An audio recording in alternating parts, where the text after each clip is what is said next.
Hi, I'm Dr. Adrienne Jenkins, and welcome to English 3010 Intermediate College Writing.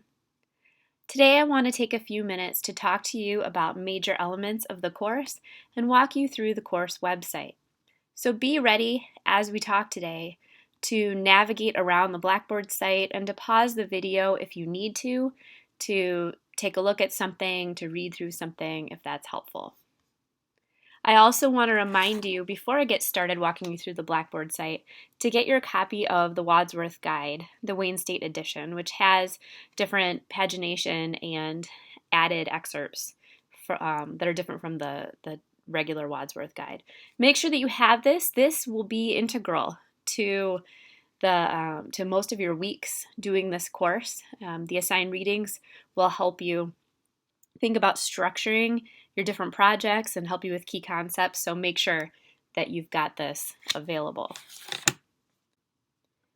Okay, when I go into our Blackboard site, this is what I see. I see new announcements here in the middle of the page, and then on the left-hand side, a number of tabs to click on that will take you to the parts of the course you need to take a look at. One of the first things you should do, of course, is look at the syllabus. Our English 3010 syllabus is pretty long because all of the assignment descriptions are included in it. So don't get overwhelmed by the fact that it is, 27 pages, because included in there is the regular syllabus, then all of the assignment descriptions and rubrics, as well as our course calendar. Those assignment descriptions and rubrics are also included in project folders that I'll show you in a couple of minutes. So you can skim through them when you're looking at the syllabus, but you'll get a chance to read through all of those as they come up. A couple of things I want to point out here in the syllabus. You can see where my office is located in 5057 Woodward, or the Maccabees building, on the 9th floor, and I invite you to come visit me during my office hours, Wednesdays from 10 to 12. If you have questions, if you want to talk through parts of your project, you can also email me questions using your Wayne address to my Wayne address, and I have some other flexible appointment times as well. When you're reading through the syllabus, some of this will look like information you see in other syllabi for other courses. You'll want to pay a special attention to our course learning outcomes, what our different assignments are so you get a sense of that, how those things will be submitted, how we use blogs in the course, and then especially how everything is graded. I use a contract grading system for this course. So if you're not familiar with what that is, you want to pay good attention to pages 4 and 5 to understand how that will work in here. We're in an online course, so while you don't have to show up for something on a weekly basis, I do expect that you are doing activities every week and you'll have assignments due each week. You'll see that shortly when we look through the schedule. Pay attention to these rules and guidelines for how to compose emails, because most of our communication will happen that way.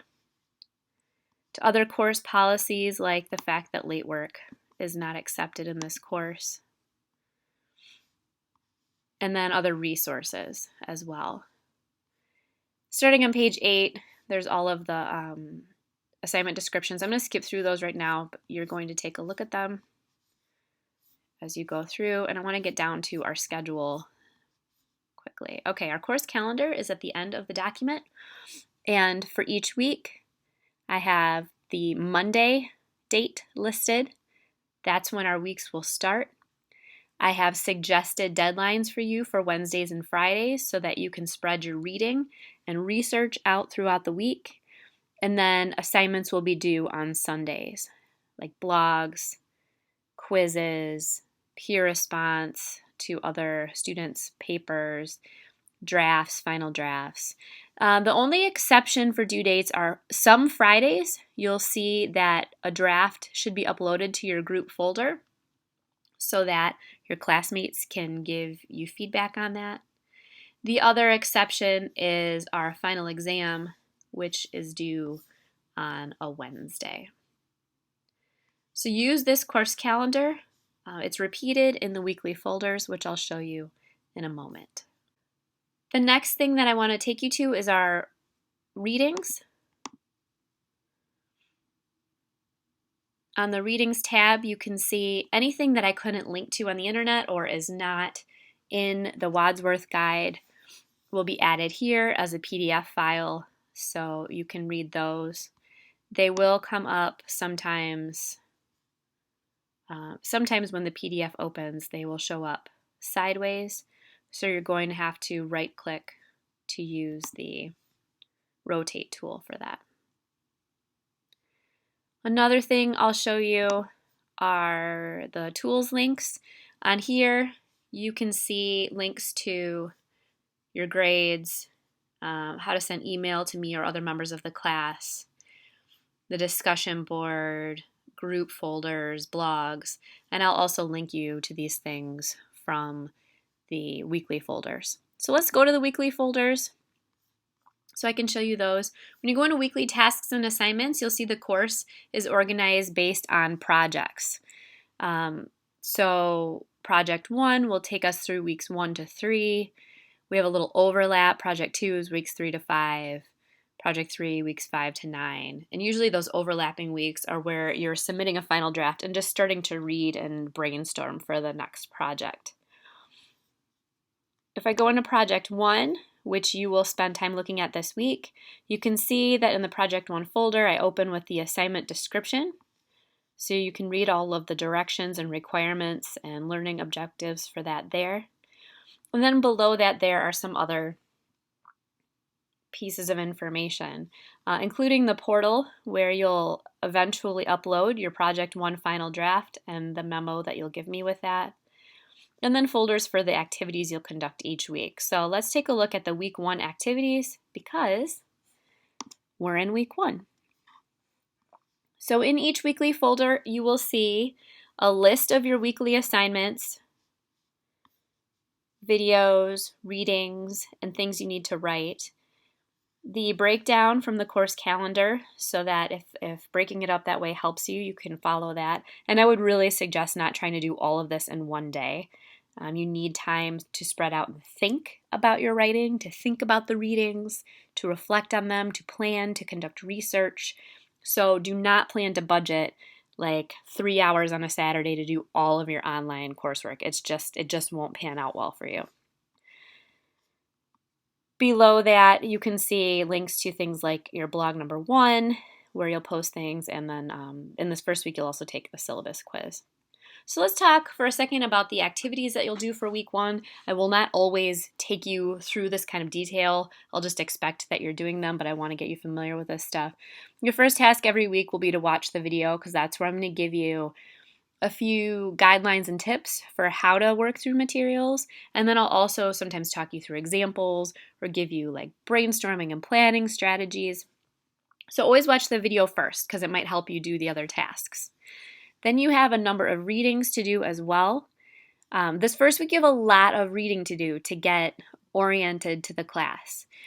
So you should read the course syllabus, the Project 1 assignment description, and then a number of sections from the Wadsworth Guide, in addition to these 2 other texts on discourse community, which is a key term that you're going to need to understand to compose blog 1 for Sunday and to begin working through Project 1 and researching an academic or professional discourse community that you are entering.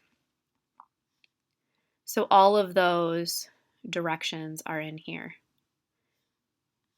Let's talk a little bit. I'm going to go back to the folder and talk a little bit about Project 1. Project 1 is the personal research guide. In the personal research guide, you are just beginning to look at a discourse community that you're entering, professional or academic. So for example, one of my discourse communities is composition. Another of my discourse communities is English studies. It's a little bit broader set. Some of you may be biology majors. You might be in physics. You might be in nursing. you might be in theater, there are a number of different discourse communities academically that you're in, or you might even be looking at professional discourse communities that you're entering. In this personal research guide, you're going to begin to explore this discourse community using Swale's 6 characteristics of discourse communities as a heuristic or like a guide to understand the concepts in it.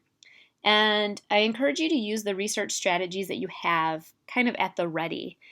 You might not know, you probably don't know all of the ways to access information and texts that are important in this discourse community.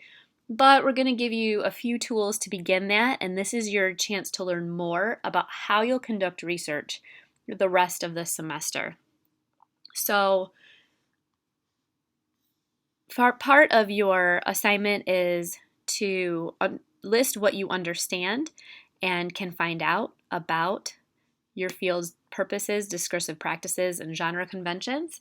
And then also to start to generate questions about what you want to know about the field or what you feel like you need to find out based on the knowledge gaps that you find. You're going to get into a little bit of primary research as well, making contact with at least one working professional, scholar, or graduate student in the field to learn more about the key moves of this discourse community. When you're planning to interview a professional or academic in the field about these concepts listed in this bullet point, you need to be making that contact immediately this week to get into that research so you can make sure that you can get feedback from somebody. These interviews can be done in person, they can be done on the phone, they can be done via email. That doesn't matter to me. You just need to get the information that you need to get and get on that right away. Another option is to talk to a WSU librarian about the library resources, databases, and journals that would be helpful for learning about that discourse community. So there are minimum requirements here that you should be meeting and other learning objectives. What I don't have loaded up here now, but I will shortly, is a student sample of a research guide so that you can see some different ways that students in the past have organized this project. The way you organize it is largely going to be up to you. So as we get started in this course, it's very likely that you'll have a lot of questions, and that's okay. Please feel free to email me with those questions, and then I can give you the feedback that you need to keep going. If you want to come in and see me on Wednesday during my office hours to meet me and get started in the course, that could be a really good idea. During week 2 and a number of other times during the semester, we have scheduled what I have listed as a group conference. One is on a Wednesday, I think during week 2. The others are at a to be determined time on Fridays, and I'll let you know a location for those. But the idea is that several of you could come and meet with me at the same time so that we can talk about all of your projects and you can have a chance to work from each other and get insight and advice from each other as well. So check out those times and maybe try to put them in your calendar if you have that flexibility and could come to campus for half an hour or 45 minutes, maybe while you have other stuff to do or other on-campus classes, to meet some of your peers and learn a little bit. Good luck getting started this week.